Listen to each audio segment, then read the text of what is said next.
Bon, on a beaucoup parlé du site Calme comme à la maison qui a été mis en place par Singa. Alors ça, c'est quelque chose qui est national.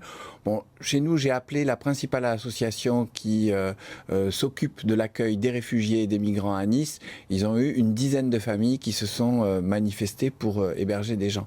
Mais c'est pas quelque chose de nouveau, hein. On l'évoquait tout à l'heure avec Martial. Même Marseille est à la base un cadeau de mariage qu'on a fait à un immigré. Donc c'est les flux de population, ils existent depuis très très très longtemps. Et même si en ce moment il y a un peu une émotion parce que l'événement fait que on se concentre sur ce problème, il faut quand même penser que ça fait à peu près, même s'il y a 300 000 personnes.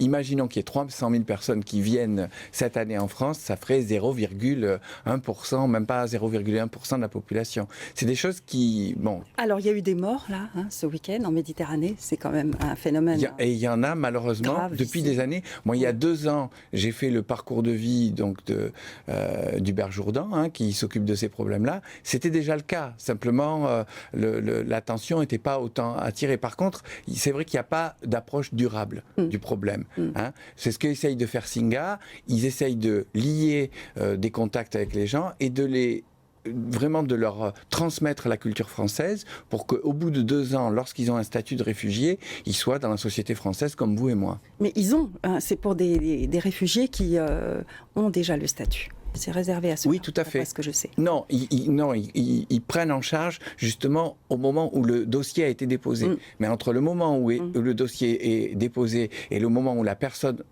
finalement a une carte et a son statut, il se passe souvent 2 ans pendant lesquels la personne n'a pas le droit de travailler.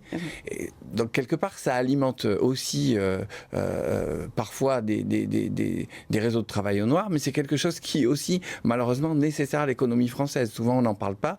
Mais il y a M. Bouygues qui, à une époque, avait dit que c'était aussi grâce à ce genre de manœuvre qu'il avait réussi à se hisser à la place à laquelle il était. Mais, Et inversement, donc on leur permet aussi de s'intégrer en leur offrant des cours de langue, parce qu'il n'y a pas que de l'hébergement voilà. qui est Non, proposé là, via Singa. c'est ça qui est intéressant. C'est vraiment une démarche durable. C'est-à-dire qu'on se dit, voilà, le problème, il existe. Ça ne sert à rien de le nier ou de penser que, concernant les migrants, on va pouvoir renvoyer tout le monde parce que ça coûterait une fortune et qu'on n'en a pas les moyens. Donc maintenant, une fois que les gens sont là, même le mur de Berlin n'a pas arrêté les flux de population qui ont circulé à l'époque. Il y en a eu aussi. On a vu des gens arriver dans notre région. Donc, qu'est-ce qu'on fait? Est-ce qu'on fait comme on fait à Calais, où ça fait quelques années qu'on a ça sur le dos et on ne sait pas comment faire? Ou est-ce qu'on essaye de l'aborder de manière plus durable? C'est la démarche qu'a choisi. Bon, il n'y a pas que, hein, France Terre d'Asile fait le travail, donc Habitat et Citoyenneté à Nice. C'est vraiment des choses qui existent dans le long terme. Simplement là, ce qui est intéressant, c'est qu'il y a un coup de projecteur dessus. Ça nous permet d'en parler. Il y a SOS Méditerranée qui fait beaucoup et qui a d'ailleurs participé, vous y étiez peut-être hier, donc à cette grande marche. C'est une association européenne de sauvetage en Méditerranée. Et hier, dimanche 12 septembre, a lancé une campagne de sauvetage en mer puisqu'ils envisagent d'affréter un navire de sauvetage pour éviter que les gens meurent pendant le voyage en mer. Le problème, c'est qu'en ce moment, un peu tout se mélange. C'est-à-dire que d'un côté, on entend beaucoup des gens dire... Vous avez cité le chiffre de 55% de la population qui n'est pas vraiment d'accord pour on va y revenir. Voilà. Pourquoi? Parce qu'il y a aussi un problème identitaire en France. Moi, j'habite dans un quartier, par exemple, où le français est devenu une langue minoritaire. Bon, il y a des gens qui ne supportent pas ça et qui trouvent que...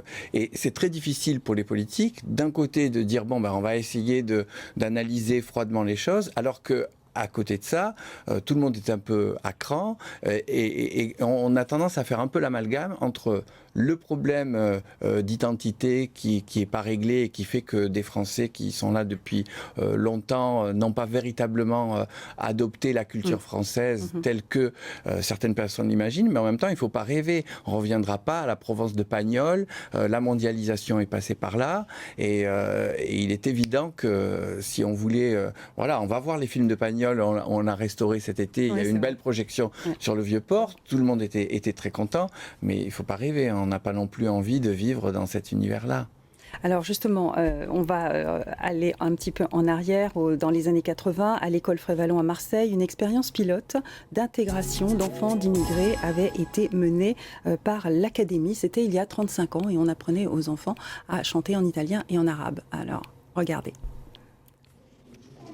Frévalon, pratiquement tout le monde est étranger ou d'origine étrangère. La conséquence, des retards scolaires épouvantables, jusqu'à ce qu'il y a 3 ans, les pouvoirs publics décident de rénover les 1500 logements HLM, dont 300 étaient insalubres. Décident surtout de transformer l'école pour en faire le lieu et le lien de rencontre. Je crois que la plupart des instituteurs possèdent cette foi. Le problème, c'est que nous ne sommes pas toujours dans les conditions où on peut exprimer cette foi. Des enfants qui dessinent sur les murs des couloirs de leur école, c'est rare. Mais Frévalon est une expérience pilote, très suivie par le ministère de l'Éducation et aidée même par les communautés européennes. Elles encouragent un travail interculturel original. Ici, toute une classe, toutes origines confondues, chante en arabe. Le but, permettre aux 1100 enfants des 3 écoles du quartier de mieux aimer l'autre en le comprenant mieux. Mais ce qui est tenté avec l'arabe l'est aussi avec l'italien, autre forte minorité. Ici, une dizaine de cultures, toutes confondues, étudient le carnaval de Viareggio. Depuis que cette expérience a été tentée, les rapports parents-enseignants sont devenus bons. Quant aux élèves, plus rien de cassé, plus de cambriolage, donc déjà une réussite partielle. Et je pense qu'il faut longtemps pour réussir à créer un tissu social authentique. Je ne pense pas qu'on puisse l'évaluer sur 1, 2 ans, 3 ans, ça me paraît difficile. Il faut peut-être une génération.